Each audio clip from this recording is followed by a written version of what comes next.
What you do is you manipulate the way they think and the way they feel so they behave in the way you want them to. Mind and emotional manipulation, summed up and symbolized by this. We are multidimensional infinity. We're not just a physical body.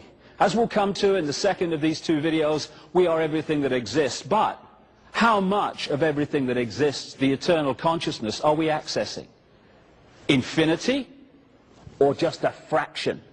And the difference between that infinity perception of life and possibility and that is simply, again, beyond words to describe.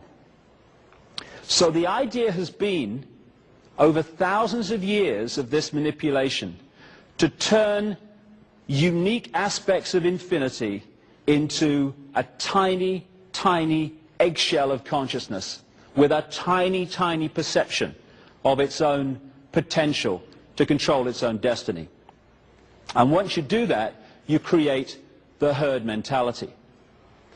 And the herd mentality can be summed up by what we see all the time in a herd or a flock, whatever you want to call it, of sheep. If you look at how sheep are controlled all over the planet every day, it's through this. It's because sheep are put in that symbolic eggshell so that they don't think for themselves, they just follow the one in front. So, most of the sheep every day, and I've seen it, remarkable sight it is, where the farmer arrives with the sheepdog, and there's this whole kind of group of sheep, hundreds of them in the example that I saw once in England. And they're all munching away and no problem. And then suddenly, when the farmer arrives, one or two of them start to walk. Just one or two. Ba, ba, ba, ba, ba, ba, ba, ba. And it's like flipping Exodus. Hundreds of them just follow the one in front without thinking. No? Well, do I want to follow the one in front? You know, what do I feel today? Maybe I want to go over there. No, no, ba, ba, ba, ba, ba.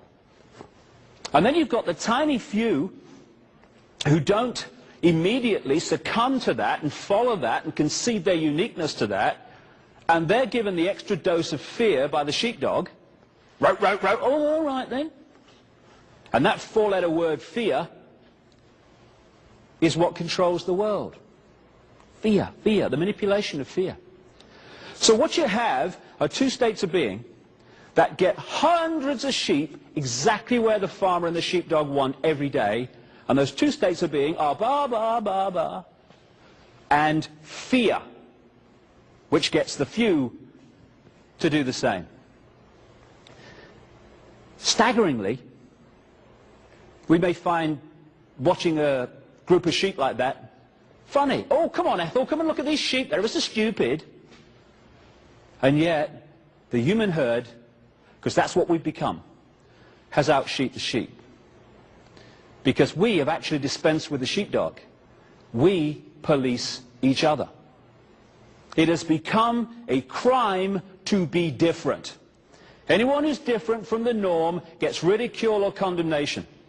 Instead of expressing and welcoming and encouraging and glorying in the unique contributions we all have to make, we condemn them or ridicule them.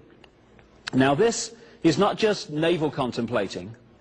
It is fundamental to how a few have controlled the world for literally thousands of years. It is fundamental to how a few have controlled the world for literally thousands of years. And unless we break this, they'll go on doing it. What it means is that all you have to do to control the direction of the world and control literally billions of people is to set the norms in society. What is considered right and wrong, moral or immoral, sane or insane, possible or impossible. And once you set those norms by controlling the education system, crikey, education system, crikey, what a word. Someone said, was Gandhi was asked what he thought of Western civilization, and he said, I think it would be a very good idea. What do I think of education? I think it would be a very good idea. I think it's about time we had some. So through controlling the education system, the mantra messages through the media, confirming that these norms are how life is, the vast majority of people in the human herd, from cradle to grave, occupy those norms and live their lives within them because they think that's reality. Now that's fine, that's a choice, I don't have a problem with that. But we seem to find it so hard to make those choices and let other people make different choices. So the reason the few can control the world as they do and have for so long is not just that vast numbers of people live within the norms, it's that those people insist those people that want to live outside the norms conform as well.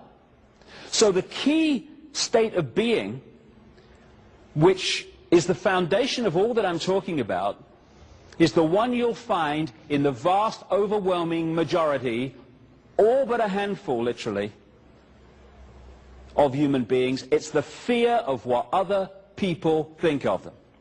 Once you're in that mode, and that's the eggshell, then you're in trouble.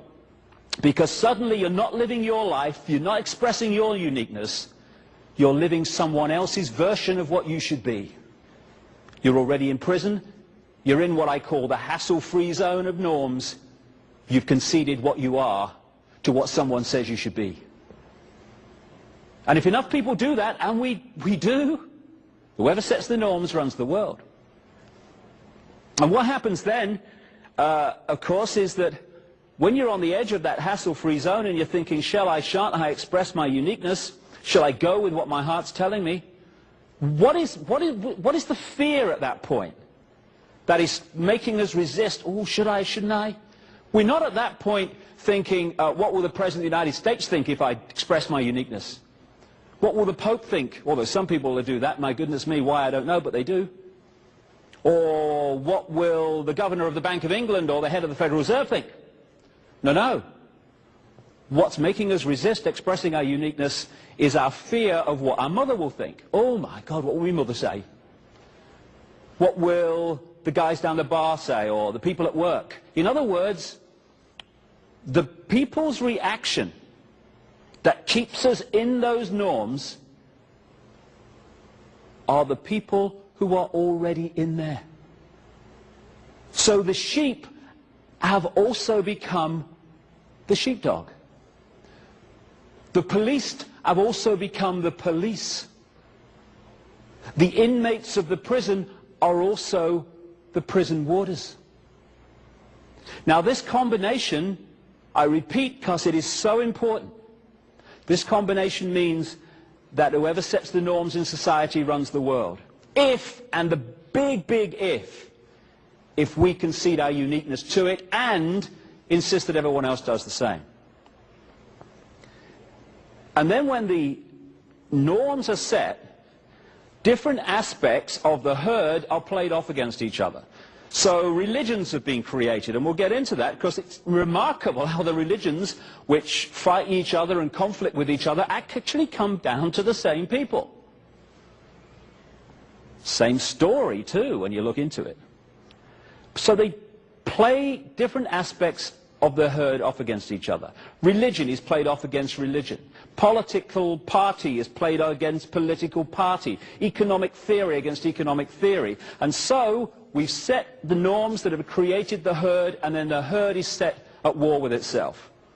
And while we're cussing each other and fighting each other and blaming each other, the few people are string pulling all these different elements and creating the key element that's necessary for the few to control the many, divide and rule.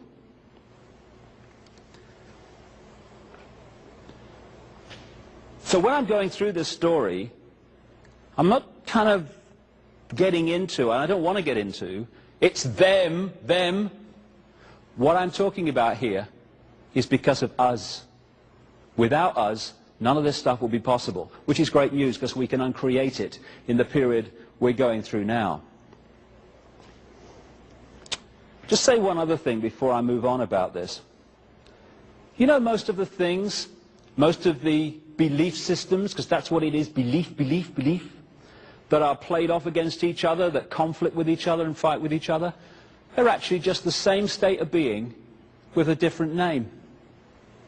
I wonder what the difference is between, say, a Christian family that insists that their children believe what they believe and a Jewish family that insists their children believe what they believe.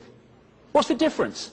It's just that they believe slightly different things, and they are slightly, but they're still indoctrinating their children into a belief instead of saying, you have all the information available and we encourage it, and whatever you come up with, whatever you make of that information, I'm at peace with, because you're unique and I'm not going to tell you what to think. So if we want to be free, we have to start by setting ourselves free and setting other people free, not least our children, to be who they really are and not what we'd like them to be. And what I call these opposites that are not opposites, I call them opposames. And it's amazing when you look around the different groups that are fighting and conflicting, when you look at the core of what they're saying and they believe and their actions and their ways of acting, you're not looking at opposites at all. You're looking at the same state of mind with a different dress on. I'll give you a quick example. During the last war, the World War, Second World War, the far left, as symbolized by Joseph Stalin, communism, was played off against the opposite, the far right, symbolized by Adolf Hitler, the Nazis. Now, they had to be opposites because we're told they are. That's the left, that's the right. Wow, let's have a look at them. Let's just check this one out. The far left, as symbolized by Joseph Stalin, was into centralized control, military dictatorship and concentration camps. Now, the far right must have been very different because they're opposites. I read it somewhere. The far right are into centralized control, military dictatorship and concentration camps. And they were played off against each other. They're not opposites, they're opposames. One thing I think we need to remember all the time, opposites never fight. They never take part in wars, because the opposite of a state of mind that believes that war is an option and conflict is an option and violence is an option is the state of mind that says it's never an option, because violence and war and conflict never solve anything. That never fights that, because that doesn't want to know. What fights wars? Two aspects of the same state of being. So the elements of society that create the divide and rule are not even different states of mind, they're the same state of mind with a slightly different name.